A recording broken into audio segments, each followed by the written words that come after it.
Hello, and thank you for joining us for our series Interrogating Art, where we are exploring the works of visual art that are part of our newest special exhibition, Art Reframes History, which is now on view at the museum.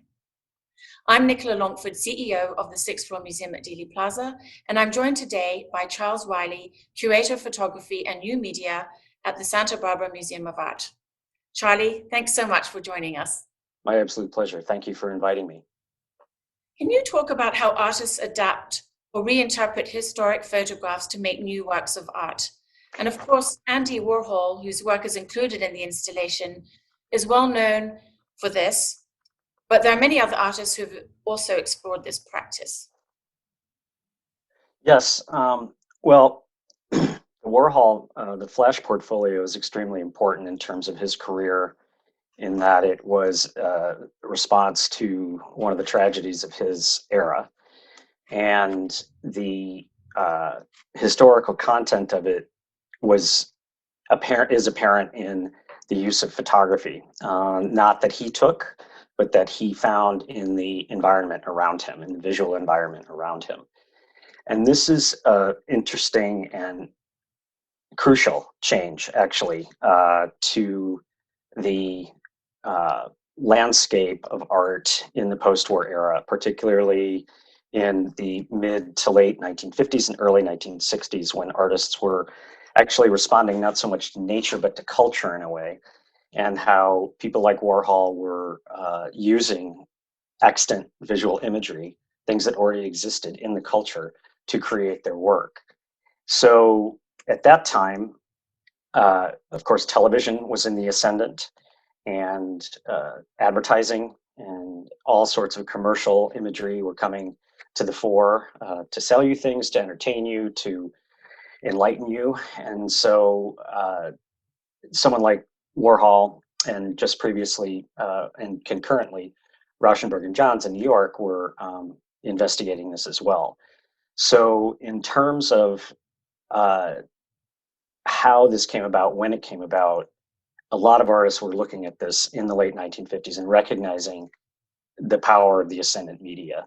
And so when this tragedy came along, it obviously is one of the most reproduced events in international history. And so it too became part of the general landscape of visual imagery that was surrounding them and surrounds us to this day. Warhol's work Flash is represented in this exhibition, and it's a series of prints with each element having been inspired or taken from a different historic photograph. Why do you think a series is more powerful than a single image?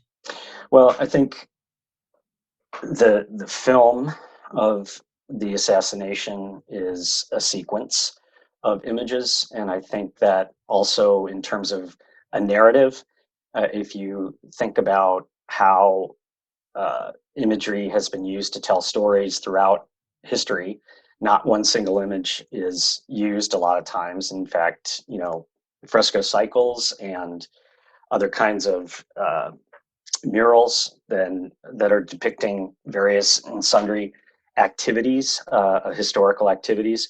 So the more images you have, the more in-depth story you can tell. And so this idea of a narrative, what happened when, how it happened, who was there, all these things are in there in terms of telling a story in a way I think that is kind of interesting in comparison to film, in sequential ones. And so in sequence, so that a single image, while it would be powerful in this case, because it was known to the second what was going on at that moment and what happened then, I think he probably felt that it was an interesting and apt format to create a series of images rather than just one. What about other artists of Warhol's generation? Why did they also use this technique? Well, as I said, the ascendant imagery of the post-war American culture was so pervasive, and information was coming out at a staggering rate. And so this is just something that's accelerated, obviously, into our own age. And so someone like Rauschenberg uh, treated uh, the presidency of JFK a lot, and including Skyway at the Dallas Museum of Art, in which the president plays an enormous role. And I think that the idea of being able to photosensitize a silkscreen, meaning you could overlay an image onto a silkscreen and then you could print it. In Rauschenberg's case, what he did was collage it. He would have a number of these screens, photosensitized screens with images, and then he would literally like place them all around the canvas and collage them, and then add painting elements, et cetera, et cetera. So, you know, the technical aspects of photography are not new in a certain way, and the way that photographs have been made and photographic imagery has been made is extremely complex, beginning in the late 1830s when it was announced to the world, and then in the intervening decades, or the subsequent decades, I should say, the range of techniques for photography was extraordinary. And so photography can be used in so many different ways, not just the way that we think of developing a gelatin silver photograph in a darkroom. There is an enormous range of techniques now, of course, but there have always been. And so the use of photographic imagery is almost like another, well, it is another element to be used by artists rather than a kind of set aesthetic of one single lens taking a single image. It can be expanded in any different way, in any number of different ways, but retain the idea of the photographic, so that when we see a work of art that has been adapted from a photograph, we recognize that it is based on a photograph. And I'm thinking here particularly of Gerhard Richter and his use of photography in the early 60s and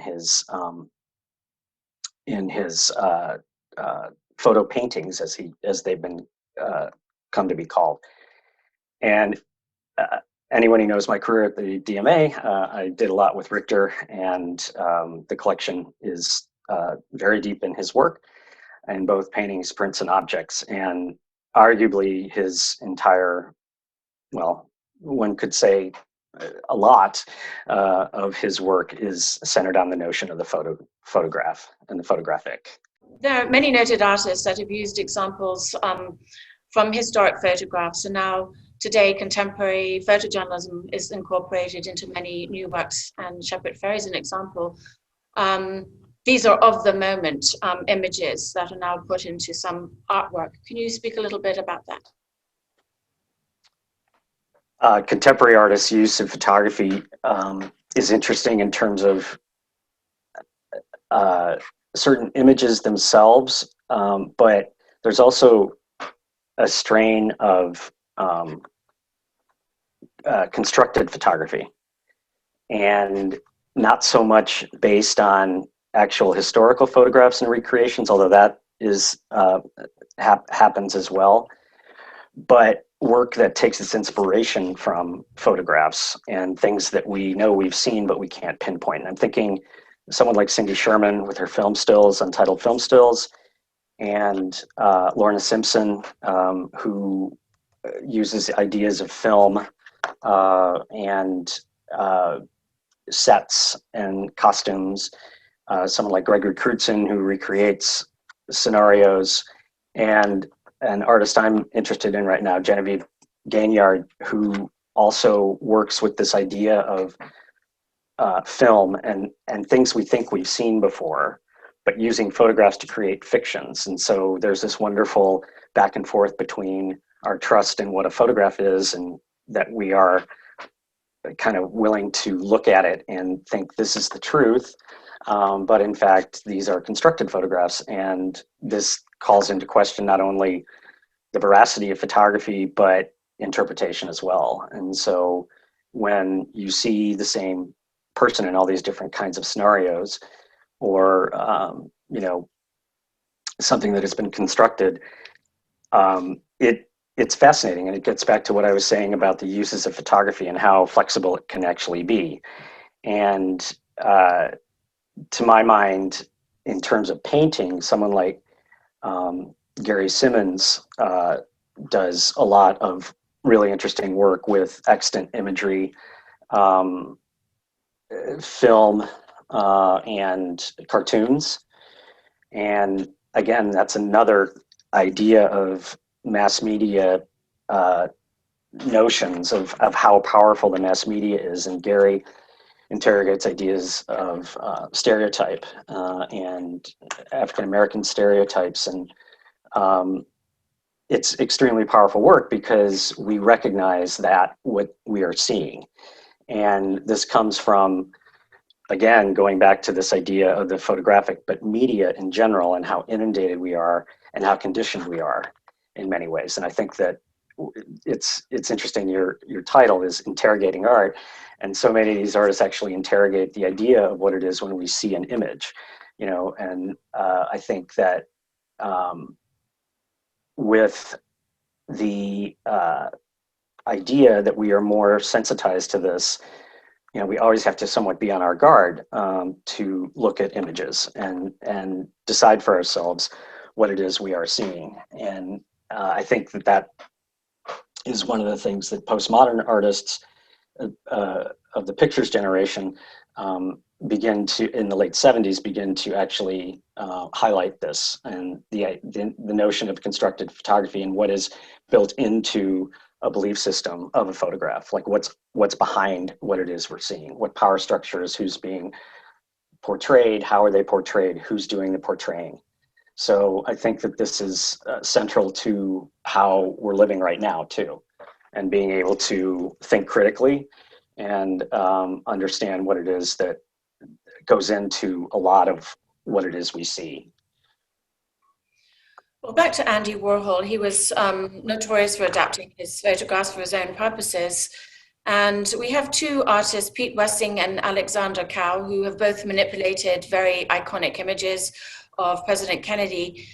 Can you perhaps talk about the lasting appeal of the photographs of the Kennedy family and its constant source for inspiration for artists even today? Sure. Well, if you think about art tackling the big topics, the big, tough, difficult topics, this is obviously a central event in world history, the assassination. And how we know what we know about it is central to what artists do. They reflect back, even in abstraction in a way, they reflect back on what is happening in their moment. And so the assassination has so many different reverberations, so profound that we can't begin to talk about it. And that's why the Sixth Floor Museum is such a marvelous place, I have to say, and I want to honor that because of how extraordinary an experience it is to go through it. It's not an easy one a lot of times, and I think that should be honored. So in a way, artists are looking at that and at that, of the power of that, and I think that I can compare it to, the idea of how imagery in a sequence, as we were talking before, how powerful that can be and influential it can be, and how it will influence thinking and action and politics. And right now, with the killing of George Floyd, this idea of the how change needs to happen right now, desperately. And in a way, this comes about because of the immediacy of the horror of what we saw. And so the idea of prior example of this being so fundamentally powerful in its act, but also the reverberations of it and how we know what we know through the media. I think it's absolutely central to how we're living today, and this immediacy is something that we need to keep with us. I agree. What's interesting about some of the works that we're showing in this installation are people who are not born were not alive at the time of the assassination. Mm-hmm. Young people in their 20s and 30s are now inspired by these historic moments. So it'll be interesting to see how the ricochet effect will continue, perhaps from George Floyd's violent death. It will. I think you're absolutely right. And in terms of a watershed moment, it is profound right now. And I was only a year and a half when it happened. I was born in 1962, and when the JFK when President Kennedy was killed, and so I don't have any direct memory of it. But of course, growing up in the 60s, it was in the background all the time, and I feel that we are always living with that which we have seen, and that sounds kind of probably both simplistic and also kind of a little out there, but in terms of how we view the world, how we see what we see, how we think about what we see, the images from the 60s are still so relevant. There is another artist who I'm really interested right now, whose name is Kwame Brathwaite, and he was and is still with us, but in the late 1950s and early 1960s, he recognized the importance of the media, and in Harlem with his brother began a really wonderful cultural movement.